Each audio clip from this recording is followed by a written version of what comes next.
Bonjour tout le monde, on est le collège Dawson et ça c'est notre engin, on l'appelle le dragon.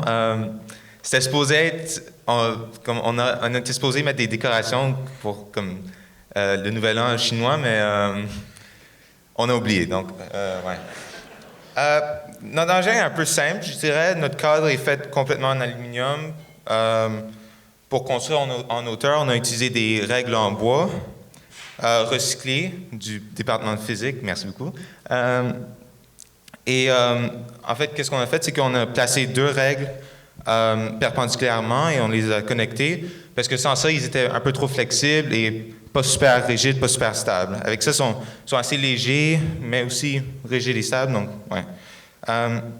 La masse qu'on fait tomber va en fait être attachée à une ficelle en haut ici, à côté du poulie. Il va passer par le poulie jusqu'à un guide en bas ici, à un autre poulie connecté à un essieu. Cet essieu est connecté à un système de comment on appelle ça, un pignon et de chaîne. C'est tout fait en plastique, ce système.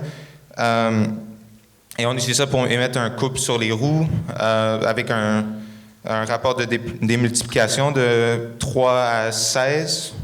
Un rapport plus petit que ça, on a trouvé qu'on ne bouge pas assez, donc c'est pour ça qu'on a gardé ça.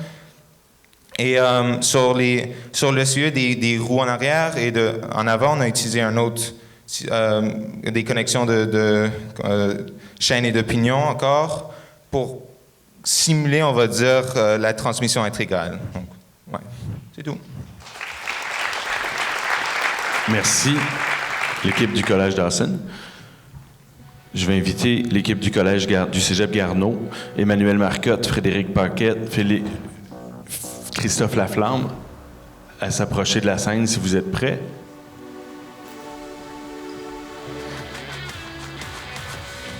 Bonjour tout le monde, j'espère que vous allez bien.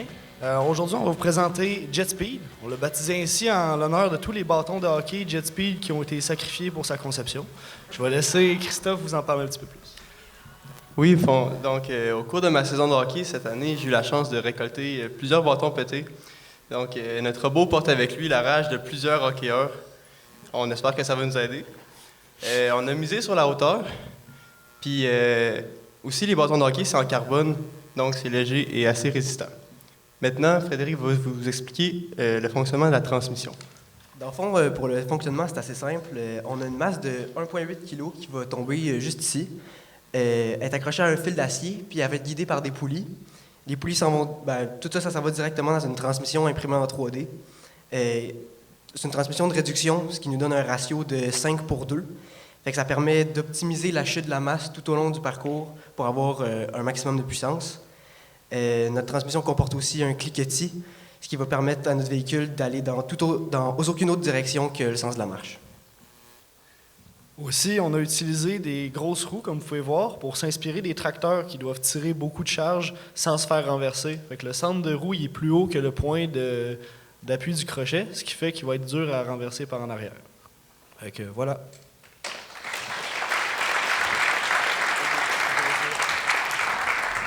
Merci, l'équipe du Collège Garneau, Cégep Garneau.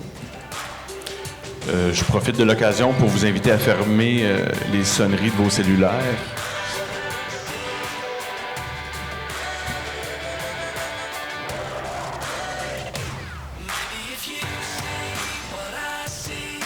C'est la première fois qu'on voit les règles de classe et les bâtons de hockey.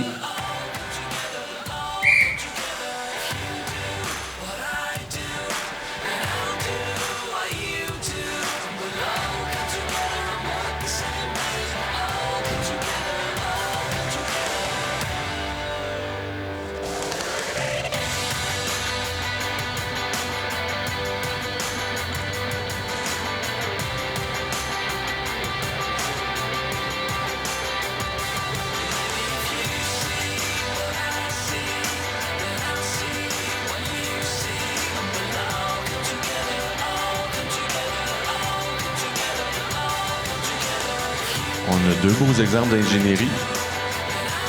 Ils n'ont pas misé sur la simplicité, ni l'une ni l'autre. Ça va être intéressant.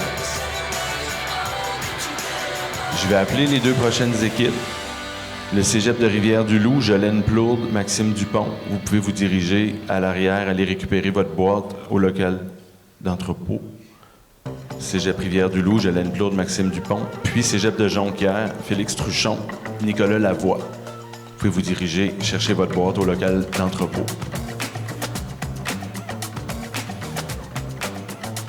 Préparation très rapide.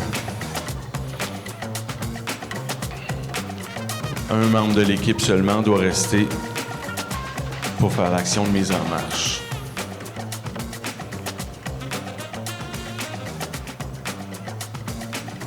Il y a un enjeu par rapport à la ligne. Si vous voyez le duo, l'anneau, le crochet où on place l'anneau doit se positionner exactement sur la ligne.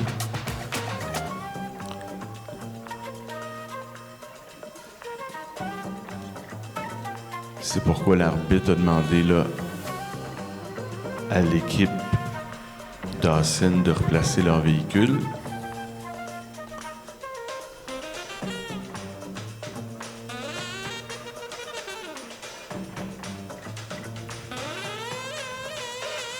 Même chose ici pour l'équipe Cégep Garneau.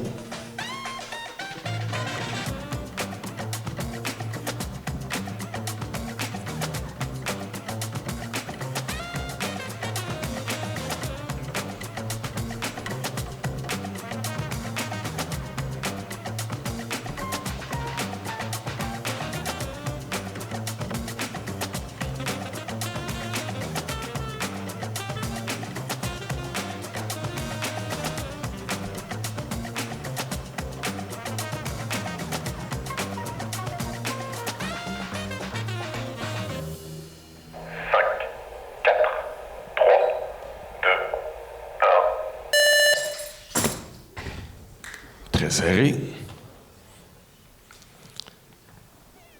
Il y a eu une séparation du bolide à votre gauche. Cégep Dawson.